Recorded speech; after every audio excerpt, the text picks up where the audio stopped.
Hello, my name is Ash, a counselor in training. This is my Relatable study podcast for individuals who need help studying for their NCE, CPCE, and other related counseling exams. I'm going to go through many questions from multiple resources and make the answers relatable to both you and me. So get your listening ears on and let's get studying. During a family counseling session, a 6-year-old girl repeatedly sticks out her tongue at the counselor who is obviously ignoring the behavior. The counselor is practicing A. Negative reinforcement, B. chaining, C. Reciprocal inhibition, D. Extinction. The answer is D. The counselor is practicing extinction by ignoring the 6-year-old girl's repeated attempts to stick out her tongue at the counselor. What is grief?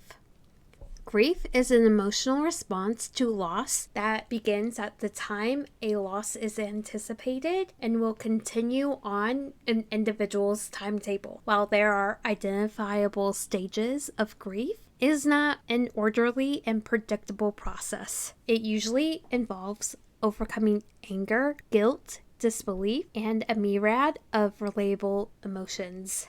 The grieving individual may move back and forth between stages or experiences several emotions at any given time. Each person's grief response is unique to their own coping patterns, stress levels, age, gender, belief system, and previous experiences with loss.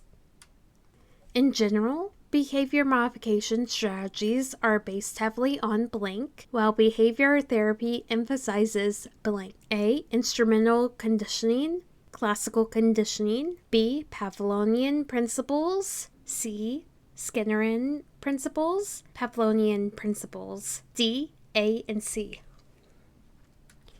The answer is D, A and C. In general, behavior modification strategies are based heavily on instrumental conditioning, Skinnerian principles, while behavior therapy emphasizes classical conditioning and Pavlovian principles. I would recommend reviewing your material when it comes to Skinner and Pavlovian.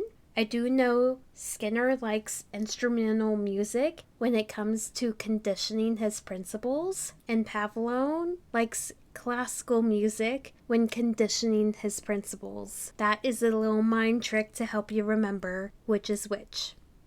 How does a person typically respond in the denial stage of grief? The individual denies the loss and tries to pretend it isn't true. During this time, the individual may seek out a second opinion or alternative therapies or act through the loss never occurred. They may also use denial until they are better able to emotionally cope with the reality of the loss or the changes that need to be made.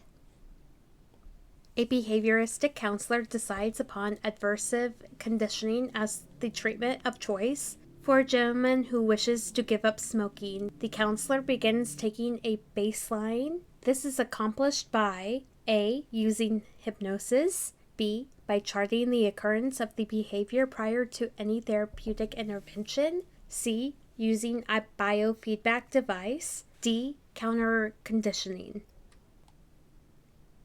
The answer is C. This is accomplished by using a biofeedback device. The biofeedback is a type of mind-body technique that is used to control some parts of your body functions, such as breathing patterns, heart rate, and muscle responses, in order to get information about your body. And it can be used in a variety of ways, like taking alternative medicines, measuring physiological activities, so on and so forth. I would recommend doing some more research about biofeedback devices and how it is used within a therapeutic context. That is all 5 questions. Thank you for listening. Keep calm and study on.